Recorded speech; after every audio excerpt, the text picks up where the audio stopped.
Guys नमस्कार। आज हम काफ़ी दिनों के बाद आपका लेक्चर इस पर देना चाह रहा हूँ और ये समस्त प्रतियोगी परीक्षाओं के लिए महत्वपूर्ण होगी ये लेक्चर होगा। और आज एक आपसे रिक्वेस्ट है सभी से कि हमारी वीडियो सब्सक्राइब करें, शेयर करें, लाइक जरूर करें। धन्यवाद। देखिए, आज हम आपको नदियों के विषय में बताएंगे। भारतीय नदियों के विषय में एक प्रश्न बनता है, आपके हर परीक्षा में नदियों से बनता है, तो नदियों के विषय में बात करते हैं।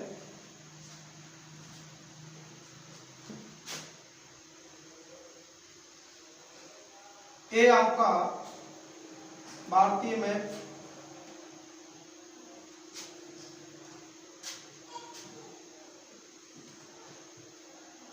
भारत का मैप है। इसमें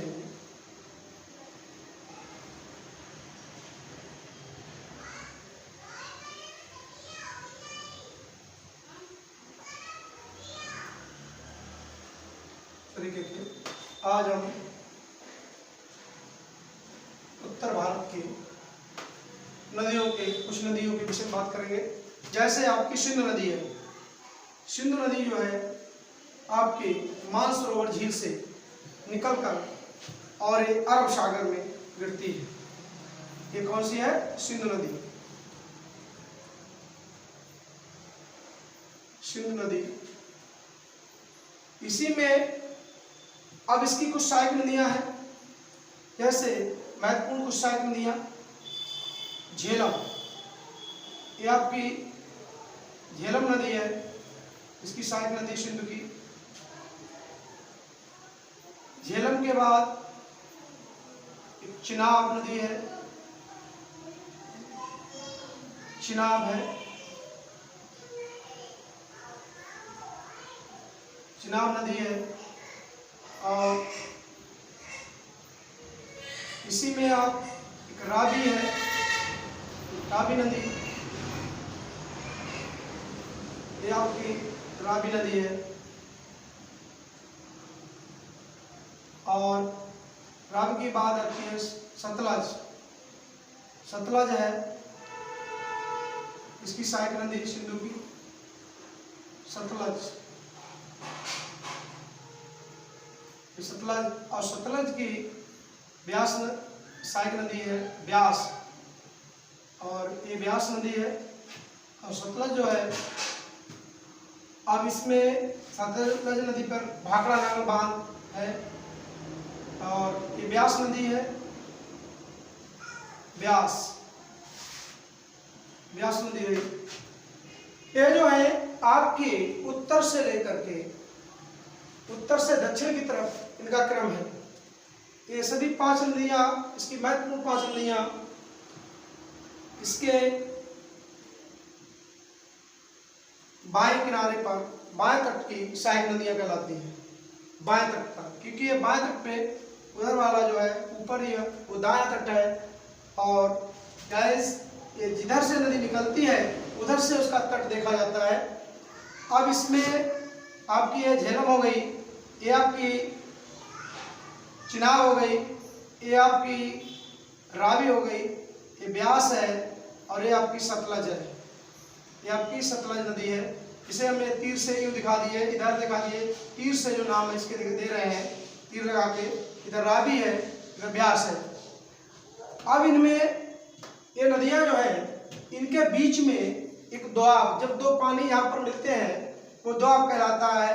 अगर हम कहें ये सतलज आपकी रही और ये ब्यास नदी रही, इनके बीच के क्षेत्र को हम कहें दोआब, क्योंकि दोआब का मतलब सीधा सीधा होता है 2 + आब। आब का मतलब होता है पानी, और आ 2 माने 2। जहाँ दो पानियों का मिलन होता है और उनके बीच का जो क्षेत्र होता है, जो क्षेत्रफल बचा होता है, उसे जिस तरीके के दिखाया है, इस तरीके का क्षेत्र जो है वो दोआब कहलाता है। अब इनमें इसमें कुछ दोआब जो आपस में जो बनाते हैं वो सबसे ज्यादा महत्वपूर्ण है। और परीक्षा में इस बार पेट में आने के बहुत ज़्यादा चांसेस हैं। तो इसे हम कह सकते हैं, अब जैसे ये तो आपकी सतलज नदी रही, यहाँ भी आपका इसका नाम दे दें पास में सतलज।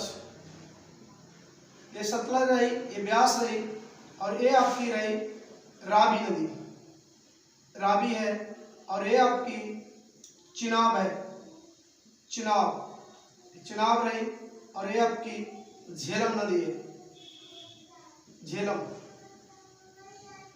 नदी ये रही, ये झेलम रही। अब हम याद करने का सिंपल तरीका है, जैसे इसका ब्यास और सतलज का, अगर सतलज और कहा जाए ब्यास और सतलज नदी कौन सा दोआब बनाती है, तो आप कह सकते हैं सतलज और ब्यास।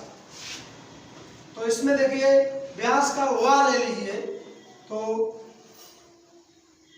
सतलज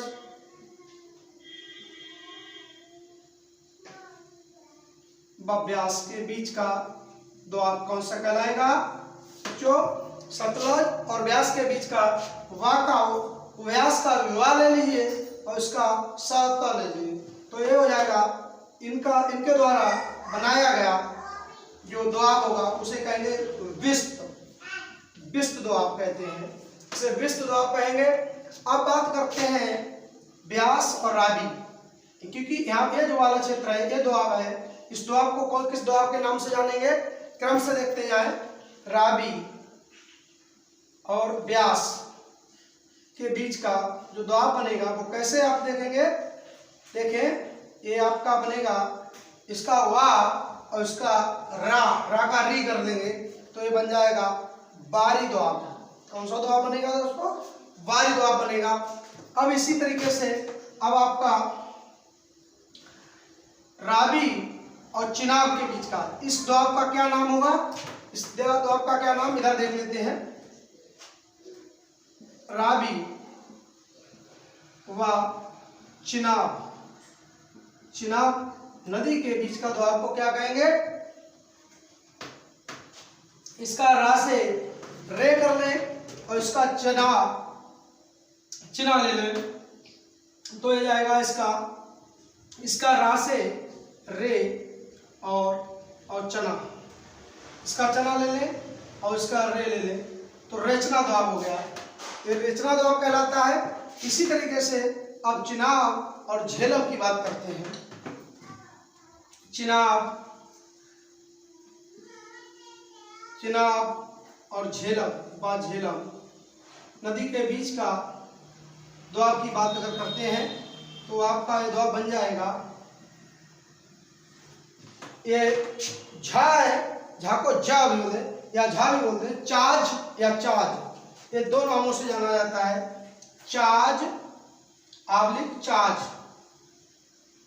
ये चाज आबलिक चाज दोआब के नाम से, कभी कोई छाज दोआब के नाम से भी इसे बोला जाता है, छाज भी बोल देते हैं, छाज दोआब, छाज या चाज, ये दोआब जो है आपके बहुत महत्वपूर्ण दोआब है और इसमें एक महत्वपूर्ण बांध है, इसे विशेष ध्यान रखें सभी लोगों के लिए, कभी भी पूछ सकता है क्योंकि ये काफी दिनों से पूछा नहीं गया है। ये चिनाब नदी पर एक बांध है, वो कौन सा बांध है? ये बांध का नाम दे दें, इसे सलाल बांध कहते हैं। कौन सा बांध है? सलाल बांध,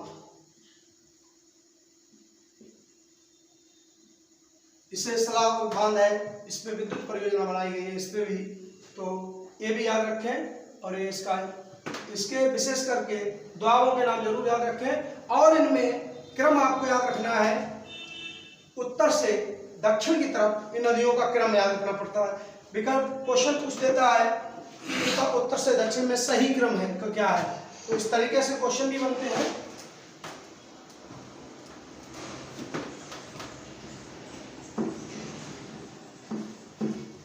उत्तर से दक्षिण पूछ सकता है या दक्षिण से उत्तर की तरफ पूछ सकता है। तो देखिए उत्तर से दक्षिण की तरफ क्या कहें?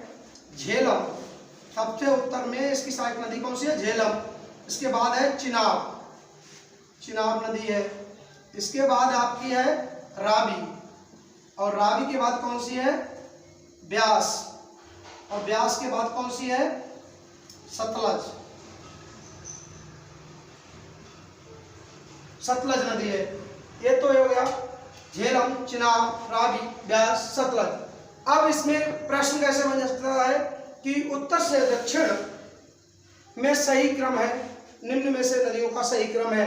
तो आपका ये पूछ सकता है कि आपको झेलम दे दी, फिर चिनाब दे दी, रावी छोड़ दी और सतलज दे दी।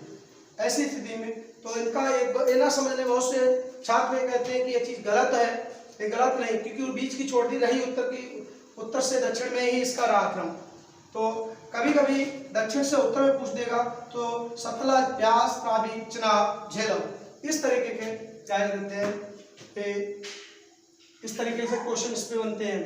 और सतलज नदी पे है एक बांध है भाखड़ा नागल बांध, इस पर याद रखिए, बहुत फेमस बांध है भाखड़ा नागल बांध। भाखड़ा नागल बांध, भाखड़ा नागल बांध, इसको इंपॉर्टेंट बांध है, इन्हें भी याद रखें। और पैट की दृष्टि से तो बहुत ही इंपॉर्टेंट है कि भाखड़ा नागल बांध किस नदी पे है, क्या सतलज नदी पे, निम्न में से कौन सा बांध है। कई बांधों के नाम दे दिए जाएंगे और भाखड़ा नागल बांध याद रखेंगे सतलज नदी पे। और आपका चिनाब पर जो है सलार बांध है। ठीक, आज दोस्तों यहीं पे लेक्चर रोकते हैं। धन्यवाद।